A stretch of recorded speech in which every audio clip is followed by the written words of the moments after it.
Welcome to the Shiva institute of advance mobile laptop LCD LED repairing. आप देखेंगे मेरे पास यहाँ पे एक आसूस का लैपटॉप आया है जो कि पावर डेड है और आज हम इसको रिपेयर करेंगे। बिजनेस स्टूडेंट के लिए वीडियो बहुत हेल्पफुल है। अगर कोई टेक्निकल स्किल सीखना चाहता है यानी कि हाथ का हुनर, तो आप हमसे ऑनलाइन और ऑफलाइन कोर्स के माध्यम से जुड़ सकते हैं जिसमें आप अपने लिए 1000 रुपये से 2000 रुपये प्रतिदिन कमा सकते हैं। और जैसे कि हम लोग यहाँ पे laptop repairing, printer repairing, mobile repairing, इस तरह के बहुत सारे अलग अलग कोर्स चलाते हैं। तो मैं यहाँ पे दिखाता हूँ। तो ये लैपटॉप है, गेमिंग सीरीज का है। आपको मैं सबसे पहले मॉडल दिखाना चाहूँगा। तो आप देखेंगे, मैं सीधा कर देता हूँ। आप देखेंगे यहाँ पे आसूस का गेमिंग सीरीज है और फ्रंट साइड से दिखा देता हूँ आपको, देखेंगे। ठीक है, मैंने इसके सारे स्क्रू खोल लिए हैं और इसके बाद में इसका जो ढक्कन है ऊपर का वो निकाल लेता हूँ। ठीक है, अब आप देखेंगे यहाँ पे जो सबसे पहला काम है बैटरी को डिस्कनेक्ट करना। उसके बाद जितनी भी अटैचमेंट हैं इनको आपने हटा लेना है। ठीक है, और ये बैकलाइट हो गया। और यहाँ पे मैं मदरबोर्ड को बाहर निकाल लेता हूँ टेबल पे। और यहाँ पे जो इस लैपटॉप पे मैंने देखा वो वाटर डैमेज के बहुत ज़्यादा सिम्टम थे इसमें। ये इसका एलवीडीएस यानी कि ईडीपी केबल है, इसको निकाल लेते हैं। देखिए, ये इसका मदरबोर्ड है और यहाँ पे बहुत सारा वाटर डैमेज का सिम्टम मैंने देखा था। हालांकि मैंने उसे क्लीन कर लिया, लेकिन फिर भी कुछ जगह और भी रह गई जो मैं नहीं देख पाया था। दिखाता हूँ। देखेंगे, इस एरिया में वाटर डैमेज के सिम्टम थे, वो मैं क्लाइंट को खोलते ही दिखा दिया था। लेकिन और भी एरिया है, देखेंगे यहाँ पे। आप इस एरिया को देखें, देखेंगे यहाँ पे आपको वाटर डैमेज के सिम्टम है जिसके वजह से ट्रैक जो है कट गए हैं। ध्यान से देखें, मैं आपको थोड़ा सा कोशिश करूंगा अच्छे से दिखाने के लिए। यहाँ पे वाटर डैमेज की वजह से ट्रैक जो है हमारे कट गए थे और अब मैं इस पे काम करूंगा और मिलते हैं इसको रिपेयर करके। तो इसमें क्या क्या प्रॉब्लम है उसको भी देखेंगे। अब देखेंगे, मैं मदरबोर्ड को टेबल पे ले ले रहा हूँ और सबसे पहला इसमें जो काम है उसका वोल्टेज सेक्शन को देखना और ये देखना कि जो इसमें 3-5 की कॉइल है वो वोल्टेज बन रही है। और 1 वोल्ट, 1.8 वोल्ट, ये 4 वोल्ट हमारी रेगुलर हमें चाहिए होती हैं। तो सबसे पहले मैं उनको चेक करूंगा।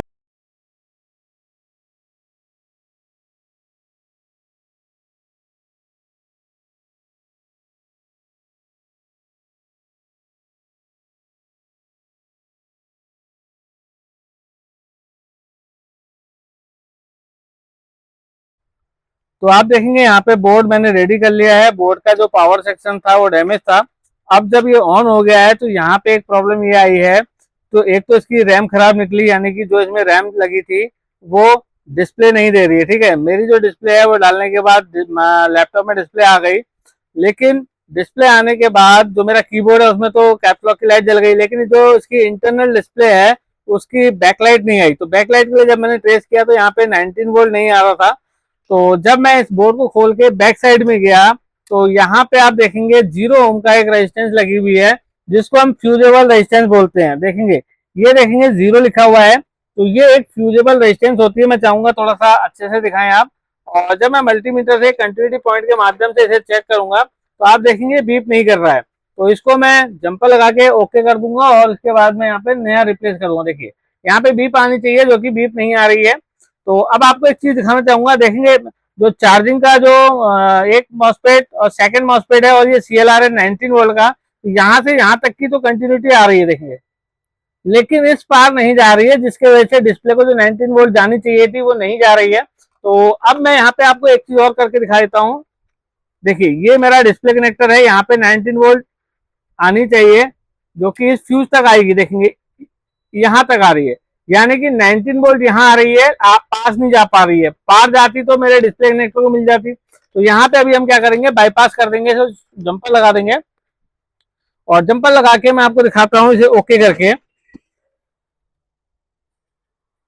देखेंगे, यहाँ पे मेरे पास एक कॉपर की वायर है और अभी मैं चेक करने के लिए यहाँ पे जंपर लगा दे रहा हूँ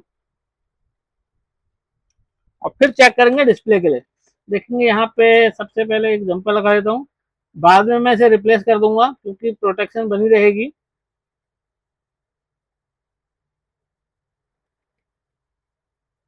देखेंगे, यहाँ पे मेरा जंपर लग गया है और जंपर मैं थोड़ा सा अच्छा कर देता हूँ क्योंकि मुझे अभी इसको चेक करना है। देखेंगे, लेंस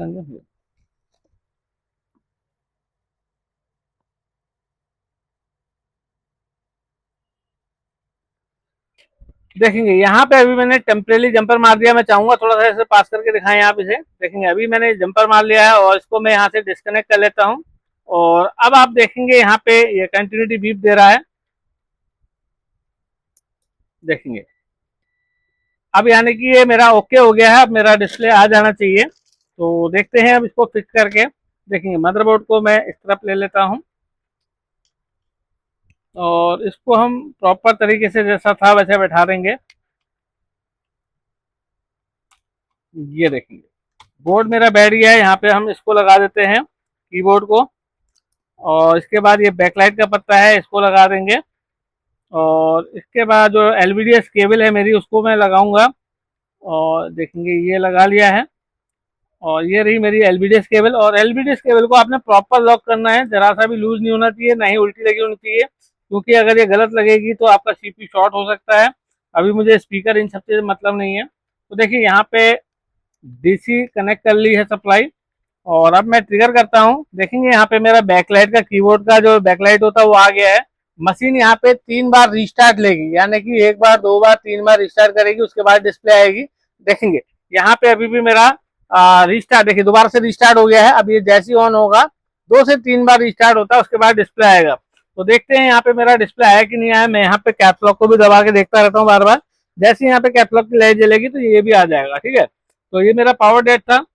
और देखते हैं अभी आता है, वेट करेंगे थोड़ा सा। देखेंगे अभी एक बार मेरे ख्याल से और स्टार्ट। देखेंगे डिस्प्ले मेरा आ गया है। मैं यहाँ पे अपना ऊपर का लाइट बंद कर देता हूँ। देखेंगे मेरा लैपटॉप रेडी हो गया है, साथ के साथ यहाँ पे कैप्स लॉक भी मेरा आ गया है, देख सकते हैं यहाँ पे। तो लैपटॉप के अंदर जो प्रॉब्लम थी, वाटर डैमेज की वजह से कई सेक्शन इसके डैमेज हो गए थे, जहाँ पे इसका 3-5 नहीं बन रहा था। और जब इसका मतलब बोर्ड ऑन हो गया, कीबोर्ड में डिस्प्ले आ गई, तो इसका इंटरनल डिस्प्ले नहीं आ रहा था, यानी कि डिम डिस्प्ले थी। और रैम भी मैंने बदली, इसकी रैम खराब है, देख सकते हैं ये रही इसकी रैम। तो ये भी खराब निकली। अब कस्टमर के आने पर मैं इसकी क्लीनिंग या हीट करके देख लूंगा। अगर उससे आ जाती है तो वेल एंड गुड, नहीं तो फिर उनको रैम भी रिप्लेस करनी पड़ेगी। ठीक है, तो मेरा काम यहाँ पे कंप्लीट हो गया। तो आप वीडियो को शेयर कीजिए। और अगर हैंड स्किल सीखना चाहते हैं तो हमारे साथ ऑनलाइन ऑफलाइन कोर्स के माध्यम से जुड़ सकते हैं, जिसके द्वारा आप 1000 रुपए से 2000 रुपए प्रतिदिन कमा सकते हैं। वीडियो को शेयर कीजिए। थैंक यू, धन्यवाद।